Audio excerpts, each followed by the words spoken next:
By now you should know how to turn on your plane, get in the air, shoot some guns, understand how to do basic sensor manipulation, and how to change your sensor of interest. Basic navigation is done with your HUD, horizontal situation indicator, and CDU. Steer points are points in 3D space, programmed into your plane. They can be entered into the A-10's computer from the mission editor by the mission author, and can be added during a mission from coordinates in your CDU.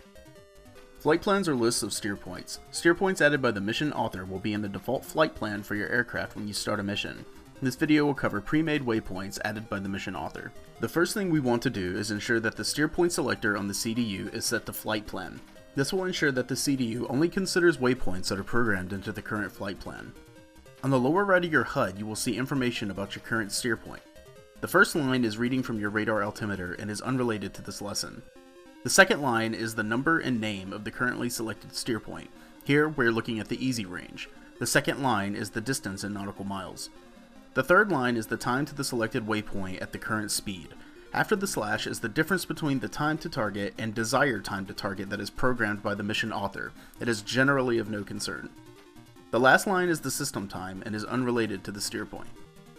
In the bottom center of the HUD is the heading tape. It will show you your current heading, and if you are more than 10 degrees off course from your steer point, it will display an arrow pointing you in the direction of your steer point and display its heading. If you are within 10 degrees, it turns into a double line at the direct heading to the waypoint. The HUD will show a box in 3D space where your selected steer point is when you are within 10 degrees of its bearing. When outside of that range, the box will stick to the edge of the HUD and show the bearing to the steer point rounded to 10 degrees above the box and the range to the steer point below the box.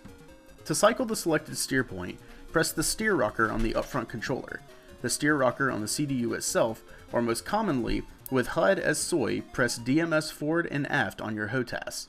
Remember, to make HUD your SOI, you press Coolie Hat up on your HOTAS. So that covers default flight plans, but what if we want to make a new one? Using the CDU, press the Flight Plan Management key. It's under the CDU screen and is marked FPM. First, we need a name for our flight plan. As with all keyboard entry with the A-10, you enter the data you wish to insert with the keyboard first. This places it in the scratch pad. Then you press the corresponding key where the data in the scratch pad goes. So we will type plan, and you can see it in our scratch pad. Then we will press the bottom left button of the CDU called 02 New FP. A general tip, any line that has an open and closed bracket beside the button can accept input from the scratch pad. Let's add some steer points to this new flight plan by pressing the button to the right of the newly inserted flight plan. Here we see the FP build screen. The computer already has many built-in waypoints, including most airports and any named waypoints added by the mission author or waypoints made by you using the CDU. So let's add a waypoint to Easy, which is over the Easy range on our training map.